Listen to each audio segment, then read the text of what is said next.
નમસ્કાર વિદ્યાર્થી મિત્રો, સ્વાગત છે આપનું આજના લેક્ચરમાં। આજે આપણે જમીન વિશે અભ્યાસ કરવાના છીએ અને આપણી આ સિરીઝનો લગભગ મને ખ્યાલ નહીં 10મો કે 11મો લેક્ચર હશે। તો વધુ સમય ન લેતા શરૂ કરીએ આજનો આ લેક્ચર। જમીન એટલે શું? તો પૃથ્વીના પોપડાના ઉપરના પાતળા સ્તરને જમીન કહે છે। જમીનના અધ્યયનના વિજ્ઞાનને શું કહેવામાં આવે છે? તો પેડોલોજી। ભૂમિ આવરણમાં ખડકોના નાના મોટા ટુકડા, કાંકરા, માટી, રજ વગેરે હોય તેવી જમીન કયા નામથી ઓળખાય છે? તો રેગોલિથ। સ્તરની ભૌતિક તથા રાસાયણિક વિશેષતાઓને આધારે જમીનને કેટલા પ્રકારમાં વહેંચવામાં આવે છે? તો મુખ્ય 3 સ્તર A, B અને Cમાં। ત્યારબાદ જોઈએ જમીનના સૌથી ઉપરનું સ્તર કયું છે? તો O સ્તર। હવે ભારતમાં જમીનના પ્રકારો। તો ભારતમાં મુખ્ય 8 પ્રકારની જમીન જોવા મળે છે।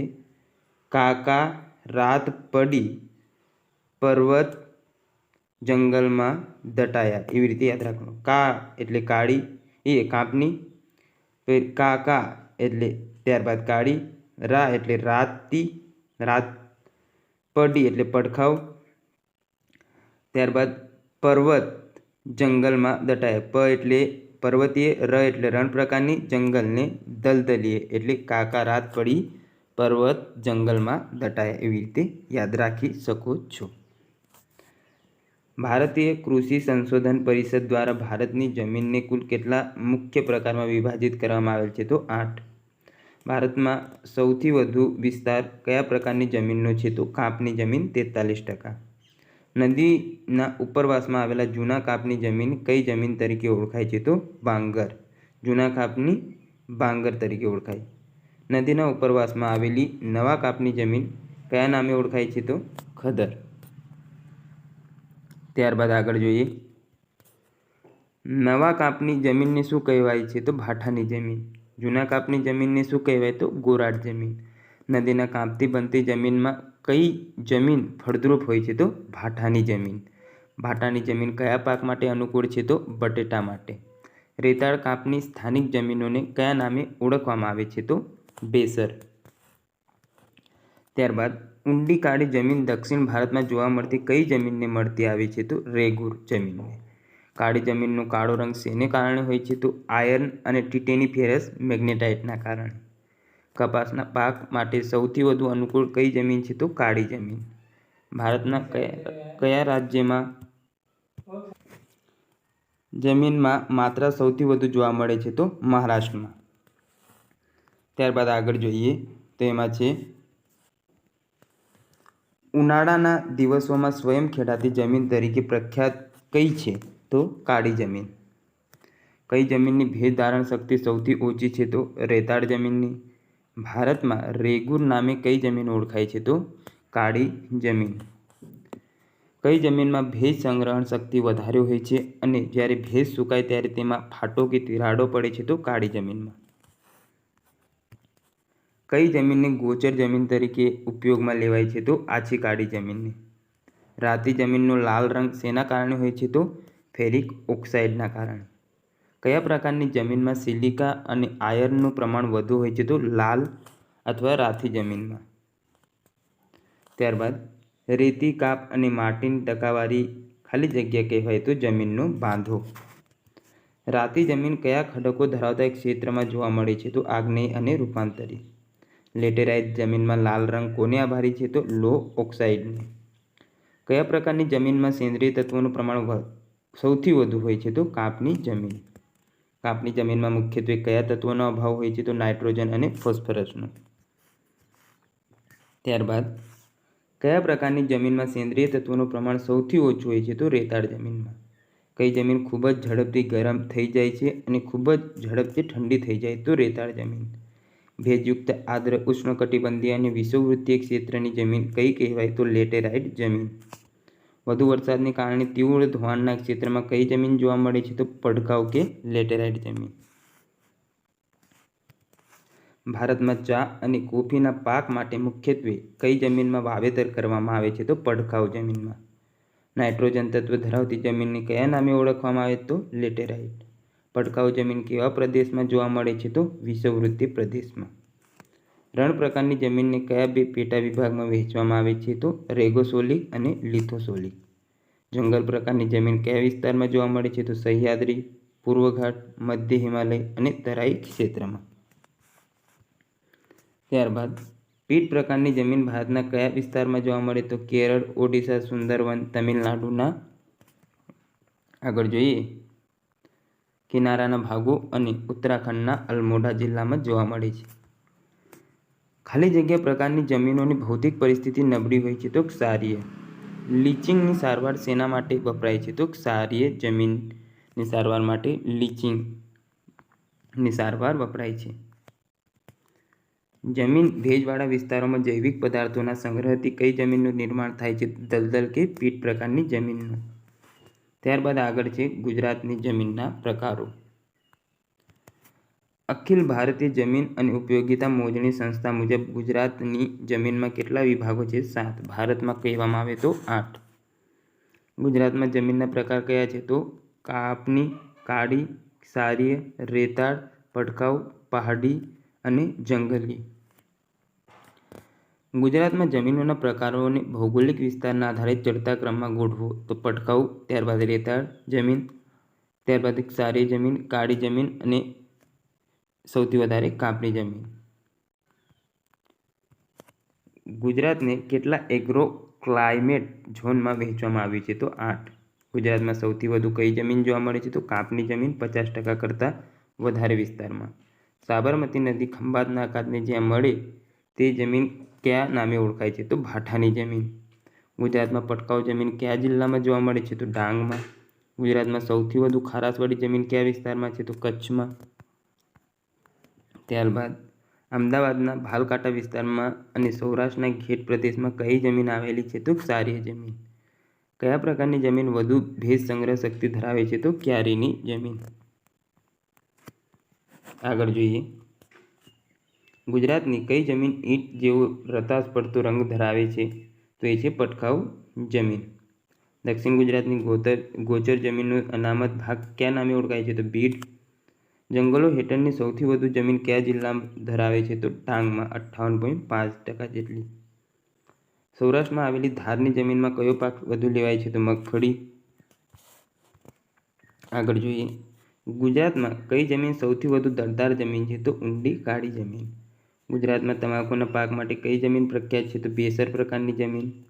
ગુજરાતમાં કઈ જમીન કપાસની ખેતી માટે જાણીતી છે? તો ઊંડી કાળી જમીન. ત્યારબાદ છે જમીન ધોવાણ. જમીન ધોવાણનો પ્રથમ તબક્કો તો સ્તર ધોવાણ છે. ત્યારબાદ જોઈએ સ્તર ધોવાણ એટલે શું? તો જળ અથવા વાયુનો પ્રવાહ માટીના ઉપરના સ્તરને ઘસડીને દૂર લઈ જાય તેને જમીનનું સ્તર ધોવાણ કહે છે. કયા વૃક્ષનો ઉપયોગ જમીનમાં ક્ષાર ઘટાડવા માટે થાય છે? તો કેસુડાનો. ચંબલની ખીણમાં કયા પ્રકારનું ધોવાણ જોવા મળે છે? તો કોતર ધોવાણ. ત્યારબાદ છે ભૂમિ સંરક્ષણ. ખારલેન્ડની ક્ષારીય જમીનને નવસાધ્ય કરવામાં જીપ્સમ, મોલાસીસ ઉપરાંત બીજા કયા ખનિજ દ્રવ્યોનો ઉપયોગ થાય છે? તો ગંધકનો. ગુજરાતમાં એક ક્ષારીય જમીનોને નવસાધ્ય કરી ખેતીલાયક બનાવવા માટે કયા મંડળની સ્થાપના થઈ છે? તો ગુજરાત રાજ્ય ખાર જમીન વિકાસ મંડળ 1963માં ખારલેન્ડ એક ઘડવામાં આવ્યો. ગુજરાત સરકારે વર્લ્ડ બેંકના સહયોગથી જમીન સુધારણા માટે કયા નિગમની સ્થાપના કરેલ છે? તો ગુજરાત રાજ્ય જમીન વિકાસ નિગમ. ત્યારબાદ છે આગળનું પ્રકરણ જંગલો. તેમાં આપણે જોઈએ વનસ્પતિમાં વિવિધતાની દ્રષ્ટિએ ભારતનું સ્થાન વિશ્વમાં કયું છે? 10મું. વિશ્વમાં વિવિધતાની દ્રષ્ટિએ ભારતનું સ્થાન એશિયામાં કેટલું છે? તો 4થું. વિશ્વમાં કેટલા ટકા ભાગ પર વન આવેલ છે? તો 16%. કુદરતી વનસ્પતિ કોને કહે છે? તો માનવની સહાયતા વિના કુદરતી રીતે ઉગતા વૃક્ષોના સમૂહને કુદરતી વનસ્પતિ કહે. વનસ્પતિઓમાં જોવા મળતી વિવિધતા માટે કયા કારણો જવાબદાર છે? તો ભૂપૃષ્ઠ, જમીન, તાપમાન, સૂર્યપ્રકાશ, વરસાદનું પ્રમાણ, ભેજ વગેરે.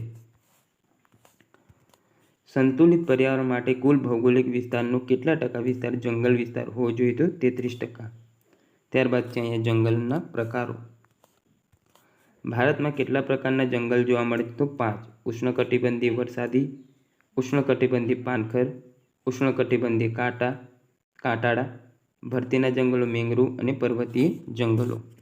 વાર્ષિક 200 સેમી કરતાં વધુ સરેરાશ વરસાદ ધરાવતા એક ક્ષેત્રમાં કેવા પ્રકારના જંગલો જોવા મળે? તો ઉષ્ણકટિબંધીય વરસાદી જંગલો.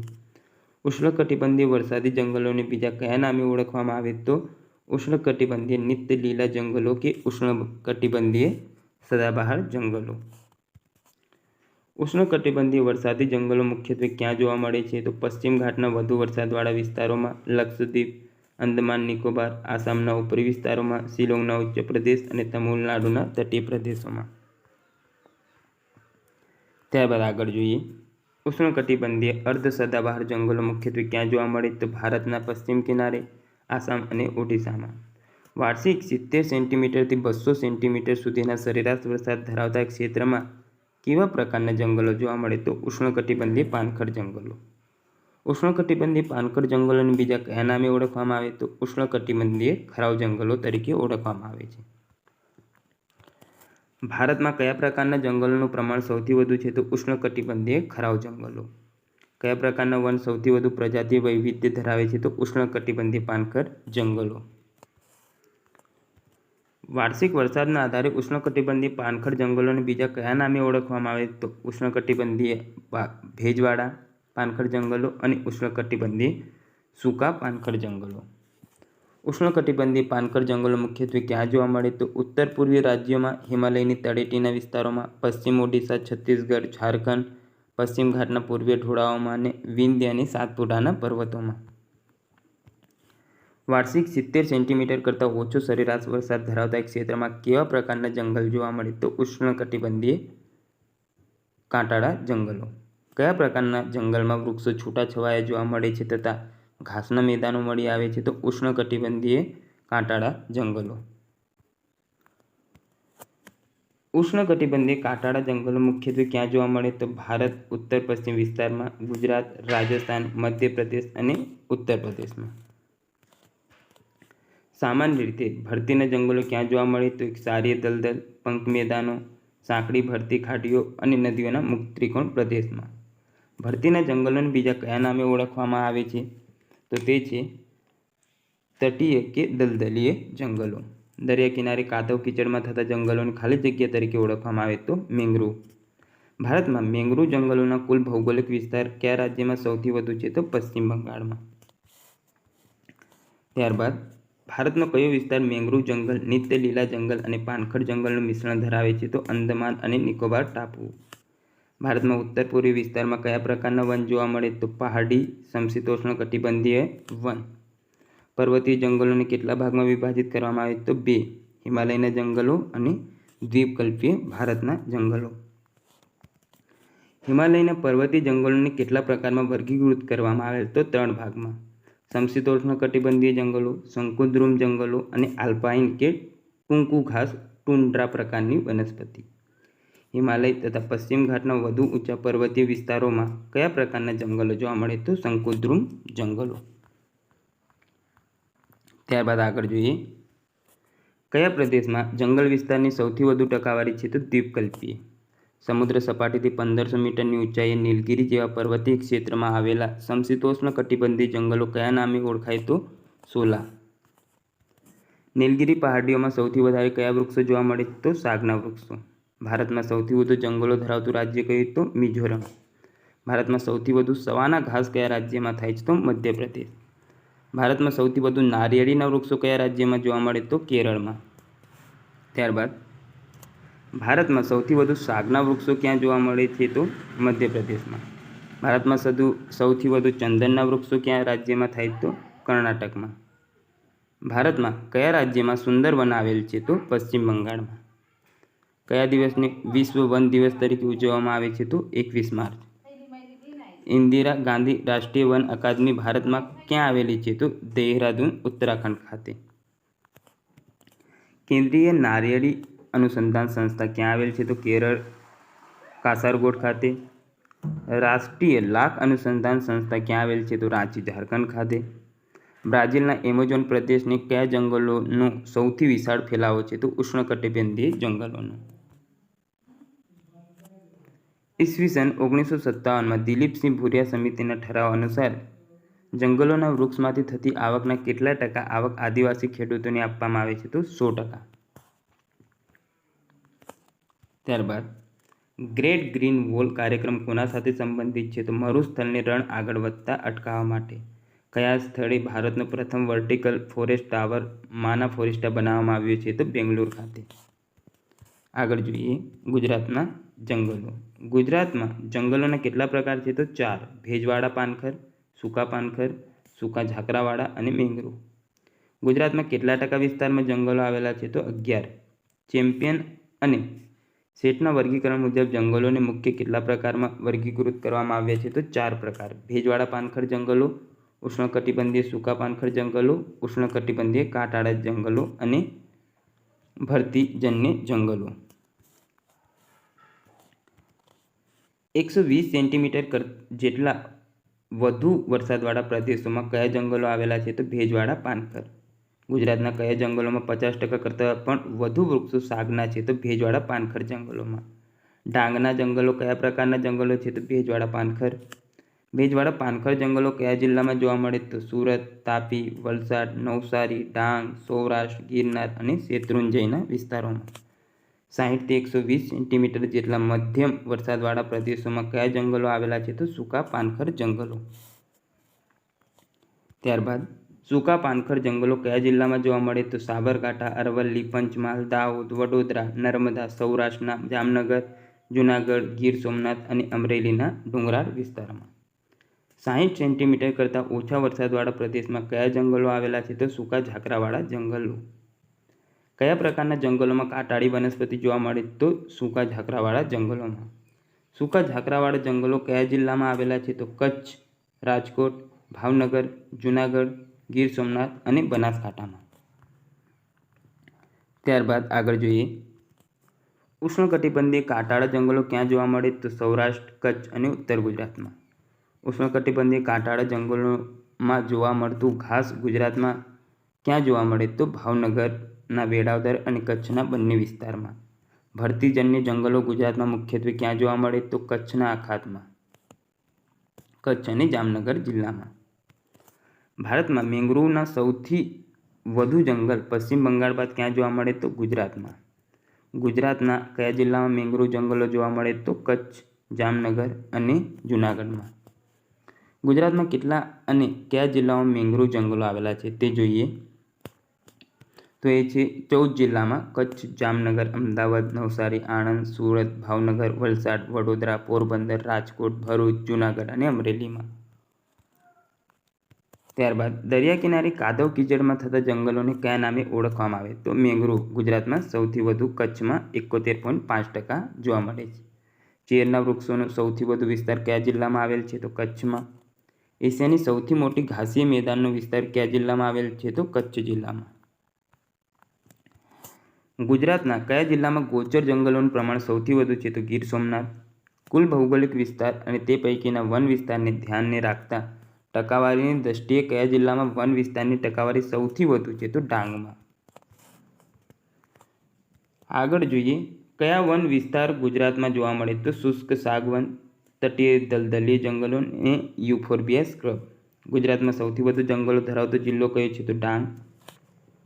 ગુજરાતમાં સૌથી ઓછા જંગલો ધરાવતો જિલ્લો કયો છે? તો કચ્છ 2.10%. ગુજરાતમાં ગાઢ જંગલો ક્યાં આવેલા છે? તો જૂનાગઢમાં. ગુજરાતમાં અતિગાઢ જંગલો ક્યાં આવેલા છે? તો ડાંગમાં. ત્યારબાદ જોઈ લઈએ ગુજરાતમાં જંગલના પ્રકાર. ભેજવાળા પાનખર જંગલો તાપી, નવસારી, ડાંગ અને વલસાડમાં છે. ઓછા ભેજવાળા સાગના જંગલ તો ભરૂચ, નર્મદા, સુરત અને તાપીમાં છે. સૂકા સાગના જંગલ મહીસાગર, દાહોદ, પંચમહાલ, છોટાઉદેપુર અને વડોદરા ખાતે છે. ખૂબ જ સૂકા સાગના જંગલ તો ગીર સોમનાથ, જૂનાગઢ અને અમરેલી બાજુ. ત્યારબાદ સૂકા અને કાંટાળા પાનખર જંગલ તો બનાસકાંઠા, સાબરકાંઠા, મહેસાણા, મહીસાગર, અરવલ્લી, સુરેન્દ્રનગર, બોટાદ, ભાવનગર, અમરેલી, રાજકોટ અને મોરબી ખાતે. ઘાસવાળા જંગલ સૌરાષ્ટ્રમાં આવેલા ઘાસના પ્રદેશોમાં. ત્યારબાદ દરિયાઈ ભરતીવાળા જંગલ તો કચ્છ, મોરબી, જામનગર, દેવભૂમિ, દ્વારકા, પોરબંદર, જૂનાગઢ, ગીર સોમનાથ અને ભાવનગર ખાતે. નોંધ: દરિયા કિનારે કાદવ કીચડમાં થતા જંગલોને મેંગ્રોવ તરીકે ઓળખવામાં આવે છે. ગુજરાતમાં સૌથી વધુ કચ્છમાં જોવા મળે છે. પૃથ્વી પર આર્દ્રભૂમિના રક્ષક તરીકે મેંગ્રોવ જાણીતું છે, તે નોંધ લેવી. ત્યારબાદ છે રાષ્ટ્રીય વન નીતિ. ભારતમાં સૌપ્રથમ વન નીતિનું નિર્માણ ક્યારે કરવામાં આવ્યું? તો 1894માં. આગળ જોઈએ.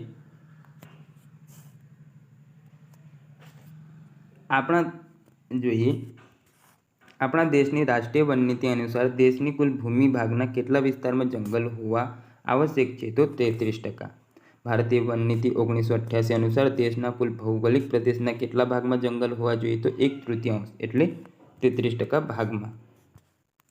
ત્યારબાદ રાષ્ટ્રીય વન નીતિ 1952 મુજબ જંગલોને કેટલા પ્રકારમાં વર્ગીકૃત કરવામાં આવે? તો 4 પ્રકાર: સુરક્ષિત વન, રાષ્ટ્રીય વન, ગ્રામીણ વન અને વૃક્ષભૂમિ. આગળ જોઈએ રાષ્ટ્રીય વન નીતિ 1952 મુજબ જંગલોના પ્રકાર. તો તે જોઈ લઈએ. 4 પ્રકારમાં છે. સુરક્ષિત વન. ભૌતિક જરૂરિયાતો તથા જલવાયુની જરૂરિયાતો માટે સુરક્ષિત વનનો ઉપયોગ થાય છે. રાષ્ટ્રીય વન. દેશની આર્થિક જરૂરિયાતો પૂરી કરવા માટે રાષ્ટ્રીય વનનો ઉપયોગ થાય. ગ્રામીણ વન. ગ્રામ્ય વિસ્તારના તથા નજીકના શહેરોની બળતણની જરૂરિયાત તથા લાકડાના ઘરગથ્થુ ઉપયોગ માટે ગ્રામીણ જંગલોનો ઉપયોગ થાય છે. ને બીજું છે વૃક્ષભૂમિ. જંગલ વિસ્તાર સિવાયના વિસ્તારમાં જોવા મળતા વૃક્ષોની વૃક્ષભૂમિ ક્ષેત્ર કહે છે. સામાન્ય રીતે આવા વૃક્ષોની સંખ્યામાં વધારો થાય તે હેતુથી દર વર્ષે જુલાઈ-ઓગસ્ટમાં વન મહોત્સવનું આયોજન કરવામાં આવે. તો શાના માટે વન મહોત્સવનું ખાસ આયોજન થાય છે? તો વૃક્ષભૂમિ માટે. ત્યારબાદ અહીંયા પર્સન્ટેજમાં દર્શાવેલ છે. તો ગુજરાતના વિવિધ જંગલોનું પ્રમાણ તે આપણે જોઈ લઈએ. તો આપણી ત્યાં કુલ વન આવરણ છે 7.60% અને ઝાડી ઝાકરા છે 1.44%. ખૂબ ગાઢ જંગલ તો બહુ ઓછા છે 0.19, સાધારણ ગાઢ જંગલ 2.56 અને ખુલ્લા જંગલ છે 4.85. એટલે 9.04% જેટલા જંગલો આપણે ગણી શકીએ. આમ તો 11% કે 10% એવું કંઈ ફિક્સ નહીં, પણ જે નજીક મળતું આવે તે જવાબ આપણે પસંદ કરવું. ત્યારબાદ છે વન્યજીવ અભયારણ્ય. અભયારણ્ય એટલે શું? તો પશુ પંખી નિર્ભયતાથી રહી શકે, તેમનું સંવર્ધન થઈ શકે અને તેમના શિકાર પર પ્રતિબંધ હોય, પરંતુ માનવીઓની આર્થિક પ્રવૃત્તિઓ પર છૂટ હોય તેને અભયારણ્ય કહે. અભયારણ્યોની રચના કોના દ્વારા થાય છે? તો રાજ્ય સરકાર દ્વારા.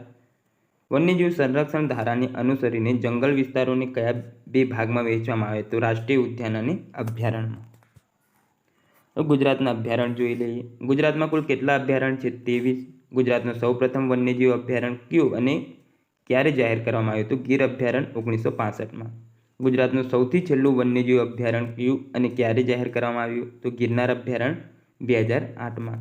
વિસ્તારની દ્રષ્ટિએ ગુજરાતનું સૌથી મોટું અભયારણ્ય કયું છે? તો સુરખાબનગર પક્ષી અભયારણ્ય કચ્છના નાના રણમાં આવેલ છે. ત્યારબાદ કયું અભયારણ્ય સુરખાબનગર અભયારણ્ય તરીકે જાણીતું છે? તો કચ્છ રણ વન્ય પ્રાણી અભયારણ્ય. ગુજરાતનું સૌથી નાનું અભયારણ્ય તો પોરબંદર પક્ષી અભયારણ્ય. ભારતમાં કયા પ્રદેશમાં ઘુડખર માટેનું અભયારણ્ય આવેલ છે? તો કચ્છનું નાના રણ. ત્યારબાદ વિશ્વનું સૌથી મોટું અને એકમાત્ર ઘુડખર અભયારણ્ય તો કચ્છનું નાનું રણ અને સુરેન્દ્રનગર જિલ્લામાં જે બંને જિલ્લામાં વિસ્તરેલ છે.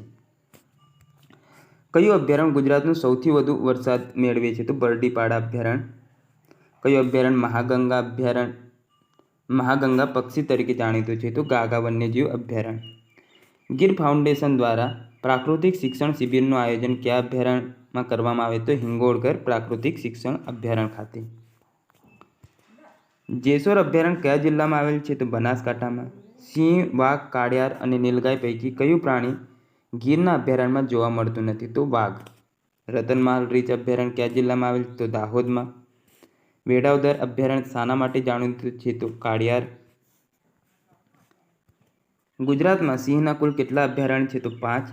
વિસ્તારની દ્રષ્ટિએ ગુજરાતનું સૌથી મોટું સિંહ અભયારણ્ય તો ગીર અભયારણ્ય. વિસ્તારની દ્રષ્ટિએ ગુજરાતનું સૌથી નાનું સિંહ અભયારણ્ય કયું છે? તો મિતિયાલા અભયારણ્ય અમરેલી જિલ્લામાં આવેલ છે. ત્યારબાદ ગુજરાતના કયા વિસ્તારને સિંહ વૈકલ્પિક અભયારણ્ય વિસ્તાર તરીકે પસંદ કરવામાં આવે? તો બરડા પોરબંદરને. સિંહ અભયારણ્ય હોવા છતાં કયા અભયારણ્યમાં સિંહ જોવા મળતા નથી? તો બરડો અભયારણ્ય પોરબંદરમાં. ત્યારબાદ જોઈએ ગુજરાતમાં રીંછ માટેના કેટલા અભયારણ્ય છે? તો 5. ગુજરાતનું સૌથી મોટું રીંછ અભયારણ્ય કયું છે? તો સુલપાણેશ્વર રીંછ અભયારણ્ય નર્મદા. ગુજરાતનું સૌથી નાનું રીંછ અભયારણ્ય કયું છે? તો રતનમહાલ રીંછ અભયારણ્ય દાહોદમાં આવેલ છે.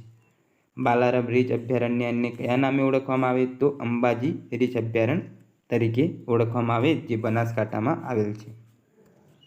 રતનમહાલ રીંછ અભયારણ્યને અન્ય કયા નામે ઓળખવામાં આવે છે? તો શીતમહાલ રીંછ અભયારણ્ય.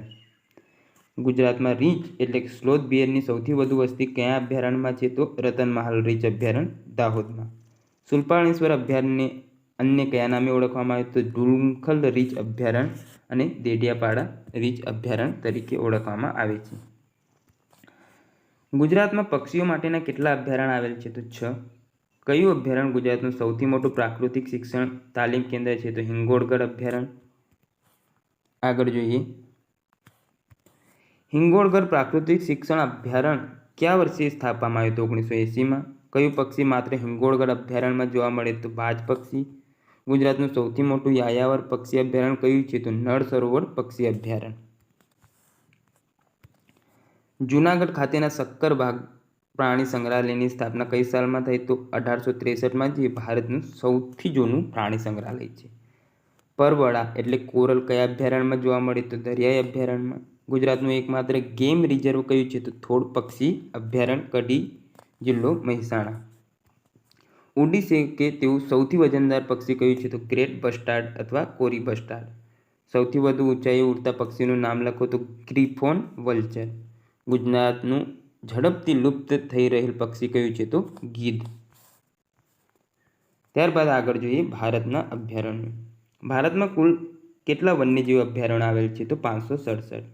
ભારતમાં સૌથી વધુ વન્યજીવ અભયારણ્યો ક્યાં અને કેટલા છે? તો અંદમાન અને નિકોબારમાં 97.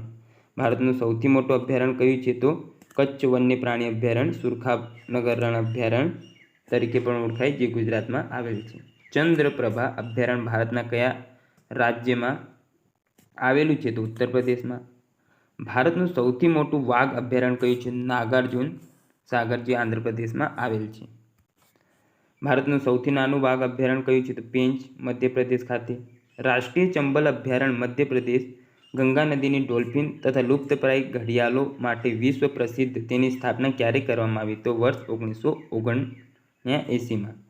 ભારતમાં કયા રાજ્યને ટાઈગર સ્ટેટ તરીકે ઓળખવામાં આવે? તો મધ્યપ્રદેશ, એમપીને. વિશ્વનું સૌથી ઊંચાઈ પર આવેલું વાઘ અભયારણ્ય કયું છે? તો નામદફા, અરુણાચલ પ્રદેશ. રાધાનગરી અભયારણ્ય ભારતના કયા રાજ્યમાં આવેલ છે? તો મહારાષ્ટ્ર. તાનસા અભયારણ્ય ભારતના કયા રાજ્યમાં આવેલ? તો મહારાષ્ટ્રમાં. તાનસા અભયારણ્ય ભારતના કયા રાજ્યમાં આવેલ? તો મહારાષ્ટ્રમાં. આ 2 વાર છપાઈ ગયેલ છે.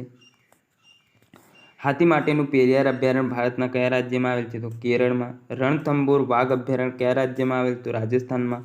સલીમ અલી પક્ષી અભયારણ્ય કયા રાજ્યમાં આવેલ? તો ગોવામાં. છત્તીસગઢ ખાતે કયા વન્યજીવ અભયારણ્ય અને નેશનલ પાર્કને વાઘ સંરક્ષિત ક્ષેત્ર બનાવવાની મંજૂરી આપવામાં આવી? તો ગુરુ ઘાસીદાસ નેશનલ પાર્ક અને તમોરા પિંગલા વન્યજીવ અભયારણ્ય સંયુક્ત રીતે. સ્લેન્ડર લોરીસ માટેનું દેશનું સૌપ્રથમ અભયારણ્ય ક્યાં આવેલ? તો તમિલનાડુ. વિક્રમશિલા ગંગેટિક ડોલ્ફિન અભયારણ્ય ક્યાં આવેલ છે? તો ભાગલપુર, બિહાર ખાતે. હિમાલયન બર્ડ પાર્ક ક્યાં આવેલ છે? તો શિમલા ખાતે. ભારતના કયા રાજ્યમાં સુંદરવન નેશનલ પાર્ક આવેલ? તો પશ્ચિમ બંગાળમાં. હાથી માટેનું પેરિયાર અભયારણ્ય ભારતના કયા રાજ્યમાં આવેલ? તો કેરળમાં. ત્યારબાદ વાલ્મીકી અને બેટલા વાઘ અભયારણ્યો કયા રાજ્યમાં આવેલ? તો બિહાર અને ઝારખંડમાં અનુક્રમે. એશિયાનું પ્રથમ સમુદ્રી જીવમંડળ સંરક્ષણ ક્ષેત્ર ક્યાં આવેલ? તો મન્નારની ખાડીમાં. ત્યારબાદ જોઈએ ભારતના પ્રથમ મોઝ શેવાળ ગાર્ડનની સ્થાપના કયા રાજ્યમાં કરવામાં આવી? તો લિંગાધર, જિલ્લો ઉત્તરાખંડ. વર્ષ 1970ના દાયકામાં કેદારનાથ અભયારણ્યમાં કયા મૃગ માટે પરિયોજના શરૂ કરવામાં આવી? તો કસ્તુરી મૃગ માટે. કયા રાજ્ય દ્વારા પોતાના તમામ વન્યજીવ અભયારણ્યને ટાઈગર રિઝર્વ તરીકે જાહેર કરવાની પ્રસ્તાવનાને મંજૂરી આપી છે? તો ગોવાને. ત્યારબાદ રામસર સાઇટમાં સમાવેશ થયેલ દીપોર બિલ વન્યજીવ અભયારણ્ય કયા રાજ્યમાં આવેલ? તો આસામમાં. ઇન્દિરા ગાંધી વન્યજીવ અભયારણ્ય તમિલનાડુ શેના માટે જાણીતું છે? તો 200થી વધુ પ્રજાતિના પતંગિયા માટે. તો મિત્રો, આપણો 3 પ્રકરણો આપણે અહીંયા પૂરા કર્યા અને લેક્ચર અહીંયા પૂર્ણ થાય છે. આશા છે આજનું આ લેક્ચર આપને ગમ્યું હશે. મળીએ નવા લેક્ચરમાં. ત્યાં સુધી જોડાયેલા રહો.